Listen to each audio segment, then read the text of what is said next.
Who would have thought, who would have guessed, and certainly not me, that the issue that would be the straw that broke the camel's back, the one that sent extreme far left, mostly white, liberal women over the edge, would be deporting murderers and rapists out of their communities. I didn't see that coming. I really did. But this is the one. But there's something going on with these ICE agents, especially in Minnesota. We saw this yesterday, where they try to talk to them, where they're trying to do an outreach program. And I totally appreciate that. Communication is always better. We've actually reached a point now where you can't talk to them. You just can't.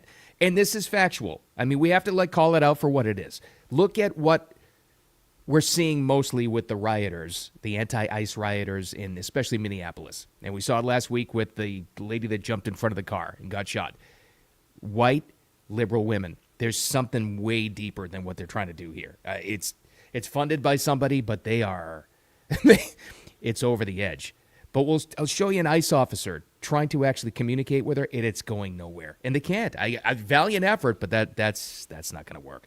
Looks as though Minnesota, speaking of them, they're suing the federal government now. And it looks clear as day this is all a big cover-up for their corruption. Clear as day. Speaking of rioters, why are those very same Democrats, libs, white liberal women, why are they ignoring the Free Iran protesters? And the Free Iran protesters, they are pissed about it. Many of them are Democrats. Fascinating thing to watch. We'll get into that as well. But we also have to talk about the Autistic Barbie story. I didn't know what to make of this at first. I only saw it just yesterday. I know this has been in the making for a long time. Kind of weird, the backlash against this. At the end of the day, I think what I've landed on is anything that helps people these days, I'm in favor of. I'll give you that story too. All right.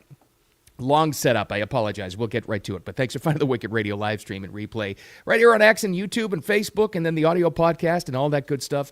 Put your notifications on. The live version, 8 a.m., Monday through Friday, Eastern Time, right here on X and YouTube and Facebook. But let's get right to it. Okay, this happened yesterday. This is one of those we're going to have to break it down, do the play-by-play X's and O's of this, because there's a lot to break down.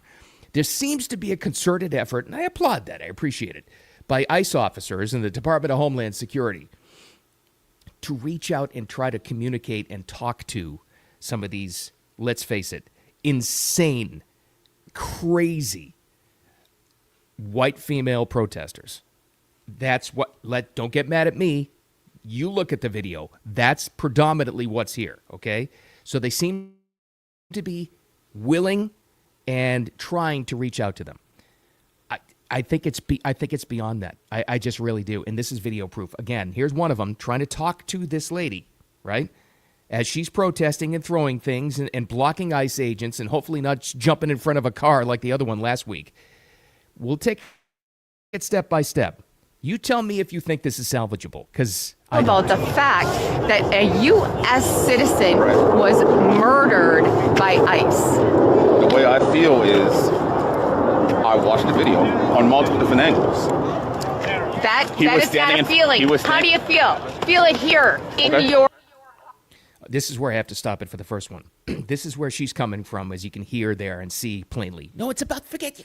Already, this is less than 20 seconds into it. She does not want to hear about the facts, has no interest in that, doesn't understand that, doesn't know that language or that concept, and she keeps, and literally with the performative action. No, the feeling. Feel it right here. What's the feeling you have? And he's trying to calmly talk to her again and state his case.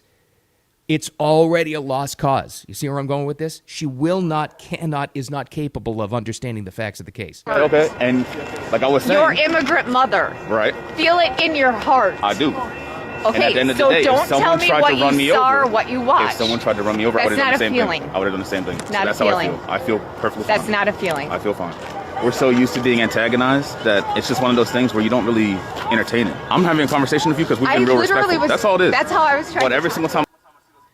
She's not hearing it, and it's not going to work. And God love the guy for trying to reach out. And again, I think this is an effort by ICE to try to reach these people, to try. It's not going to work. She has no... As soon as he started stating facts, she's gone. She can't... It's not only... We used to think it was just, remember the phrase, facts over feelings? And it used to be just an unwillingness to hear that. I'm telling you right now, and I believe this firmly, it's an inability to understand facts for that segment of the population. And I don't care, get mad at me all you want. I'm telling you what we're seeing here because you got to identify the problem for what it is. Far left, mentally ill, white female liberal protesters. That's what we have here. Rioters. That's what's going on here. It's reached an unreachable point with this. You can't reach out to them. But again, God love him. He's hanging in there. He's trying. Pop up. Our conversation changes ever so slightly. So Who? Me our and you? conversations, a little bit. They get a little bit more. No. So I was upset because you were telling me what I know. Okay, I see what you're saying. That's fair. Yes. That's fair. That's human. Yeah. At the end of the day, it is. If I escalated, I apologize. It's fine. Now, what he said there was key. He said, your conversation changed a little bit, and this always happens once the cameras are on. This is why it's performative. And he and he pointed that out directly and stayed calm throughout the whole situation. While at the end, I don't know if you caught this, the people were shouting at her for talking to him. This is beyond help. It's insane. And I'll say it again. I said this in the intro. Who would have thought that removing mostly violent criminals from their streets, from their communities, would be the one that sent the already mentally ill and on the edge far left white liberal protesters to absolute insane levels? This is the one. But that's where we are. But I don't think it's reachable. I think God love them for trying, that they're trying to reach out to them. Not going to work. It's just not. But let's hope that situation calms down. I don't know. Speaking of Minnesota, looks as though they're going to sue. They're going to sue now, the legal efforts, right? Lawfare to keep the federal agents out of their state. Here's the announcement just yesterday. Now, look at these characters involved. On our local law enforcement is a violation of the 10th Amendment and the sovereign laws and powers of the Constitution grants to states. We allege that DHS's use of excessive and lethal force, their warrantless, racist arrests, their targeting of our courts. He starts coughing. They're warrantless. Keith Ellison, by the way, central character in Minnesota, right? So before we get to Byron Donalds, who was grilling Tim Walz on Capitol Hill yesterday, this is hilarious. This is my favorite clip. So CNN is talking about the story, and they bring in their legal analyst. They talk to Amy Klobuchar, another character, a senator from Minnesota. You know her. And then Anderson Cooper turns to their legal analyst to see if it's going to work. Is this lawsuit against the feds going to work? This is great. On me as well as I look at this. Well, Senator Amy Klobuchar, I appreciate your time. Thank you. You. Former federal prosecutor and CNN senior legal analyst Ellie Honig is here. Does this lawsuit have any chance of doing anything? No, I don't think so. What? Here's our A-plus guest, Amy Klobuchar, talking about the lawsuit. Anderson Cooper, legal analyst. Is this going to work? Legal analyst, no. Which tends to, and he goes on to think that they don't really have case in standing. So why would they do something like this, right? Why would they do it when we got something else going on here? This is a massive level of fraud that's being uncovered by everybody that's in charge in Minnesota. So why would you launch a lawsuit in that situation? As cover, which may be the background of this entire story. So Benny Johnson, if you don't follow Benny, he's a good follow. He is a podcaster too, and he interviewed Byron Donalds, Florida representative, yesterday, who's running for governor down here, by the way, because it was Byron that was part of the House panel that grilled Governor Tim Walz yesterday on Capitol Hill. So he's fresh out of the grilling, out of the hearing. What does he have to say about it? Will Tim Walz wind up in handcuffs, or should he? Yeah, so what should happen to these governors? There's a lot of rumors out. Nick Shirley's going to release another fraud expose investigation. It's going to be devastating today. I have some inside tips on what it's going to include. I'm just not sure how someone like Tim Walz survives all of this. Should he resign, Byron? Yeah, he definitely should, in my opinion. I mean, I know it was a nice notion to say he was not going to run for re-election, but here's the truth, Benny. He's not running for re-election because he knows what happened under his watch is terrible. And I will also add, it's not that the fraud was occurring under his watch, it's that his administration was retaliating and threatening the whistleblowers. And we have that in testimony under oath from members of the Minnesota House Assembly. That may be the one that gets them, that gets all of them. Jacob Fry, he was there at the press conference. Keith Ellison, who now there's a massive investigation underway that he was part of and going after whistleblowers and blocking. Keith Ellison's the Attorney General of Minnesota. Blocking investigations of a Somali fraud. Tim Walz, as we absolutely know, directly him, not just the staff member, him, threatening whistleblowers who wanted to blow up the fraud. That's why you have the state of Minnesota threatening or trying to sue the federal government. You look at all of this and all of these protests and Tim Walz showing up at the memorial site for Renee Good and rest in peace and all this stuff. It's all a cover for their fraud. That's what all of this is. And they're using these same crazy, over-the-edge, white liberal female protesters as tools to create the chaos to cover for their fraud. That's the story here, and that's exactly what's happening. There's something else happening in the country, though, that is fascinating, and it may be the final piece of proof you need to show that all of this stuff, all of it is just nonsense. All of it is not organic, is paid for, and they pick and choose what they're going to be outraged by. And somebody's funding this. Here's a question for you. Where did the pro-Hamas, pro-Palestinian protesters go? Where'd they go? Did they all of a sudden wind up in the pro-Venezuela crowd, when we took out Maduro? Are they just the anti-ICE protesters now? Or did they just move from protest to protest? Were these the No Kings organizers? Of all things, if they were so pro-Palestine, if they were so pro-Hamas and they had their ISIS flags, and we all saw it in major cities like New York and Chicago, why would they ignore the people, many of them Democrats, key to the story here, why would they ignore the people protesting for a free Iran? Why would that be? It may be because the Trump administration wants a free Iran. It may be because they just hate freedom. Or it may be because very nefarious forces are funding these protests, and maybe it's coming from the element that was killing the free people of Iran. Maybe it was them. Maybe it's not just the communists. Maybe it's a pro-Islamic regime that's funding all this chaos in our country. Maybe. But the fascinating thing to watch is, why are they ignoring the free Iran protesters? Here's the first guy. Listen to him. This was LA. I used to be a Democrat. I stood by you guys because you promised us liberty, justice, diversity. This is not diversity. Your silence is complicit. Democrats, wake the damn up. This is not okay.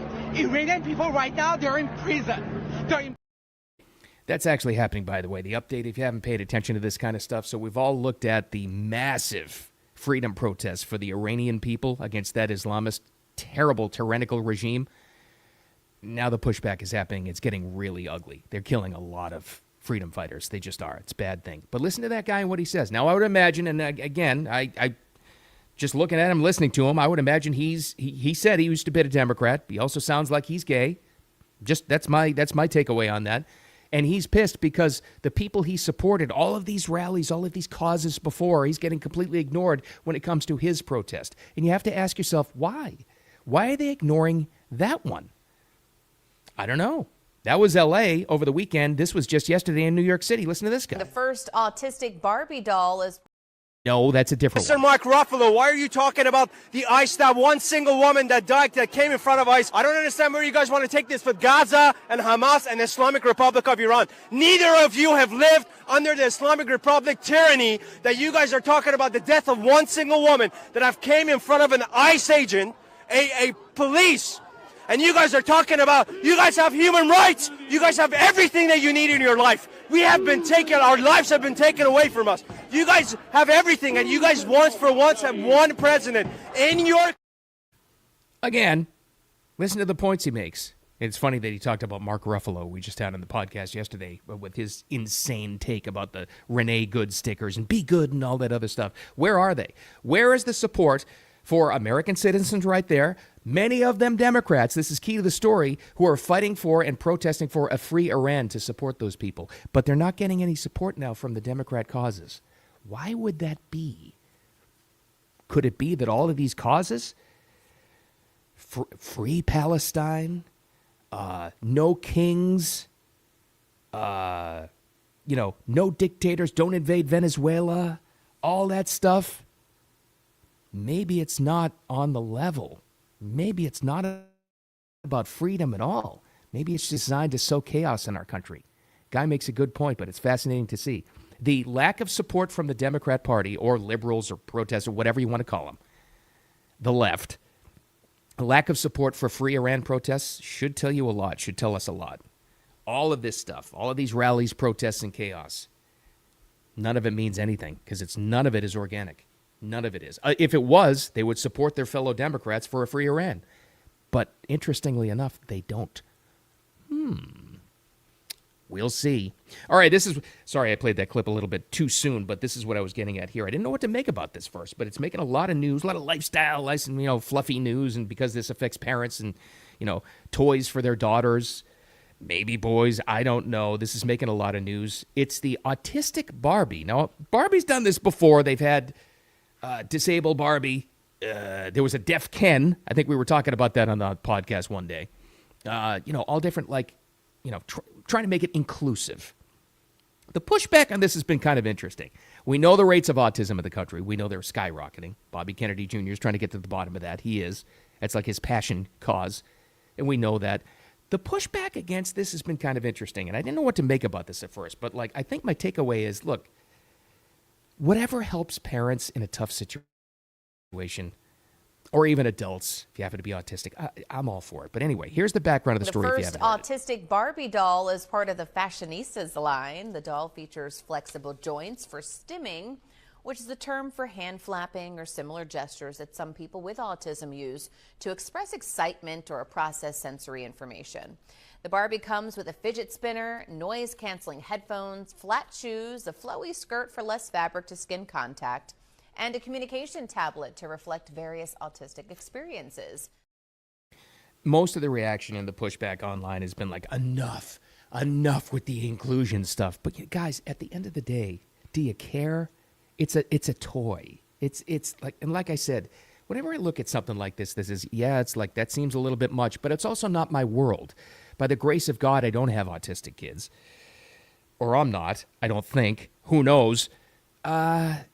Again, whatever helps out parents in a tough situation, because that is a tough situation, parents of autistic kids. I don't know. Maybe I'm just feeling generous today. It's not that big of a deal, guys. It's really not. If it helps make their lives and their job easier, I'm all for it. So that's my take on that. All right. But again, keep an eye on this because it is, you're going to be called every name in the book. Maybe you don't want to say it out loud, but just observe it for yourself. There is a distinct type of person, and you can generalize with this, with the most extreme of the riots going on. And DHS and ICE are trying to talk to the insane, over-the-edge white liberal protesters and rioters. You can't reach a lot of them. I don't think you can reach any of them, to be honest with you, but they're trying. But don't feel bad for identifying exactly what's going on here, because there is a mental health crisis with that particular crowd that is over the edge. Anyway, thanks for finding me. I appreciate you, as always, with Wicked Radio. If I could talk, Wicked Radio Podcast. And don't forget the audio podcast version available in just minutes after the live stream, wherever you like to get those, and also the replay on X and on YouTube and on Facebook. Thanks for the follows and downloads and shares and subscribes and notifications and all that crap. Make it a great, wicked awesome Tuesday. I'll talk to you tomorrow.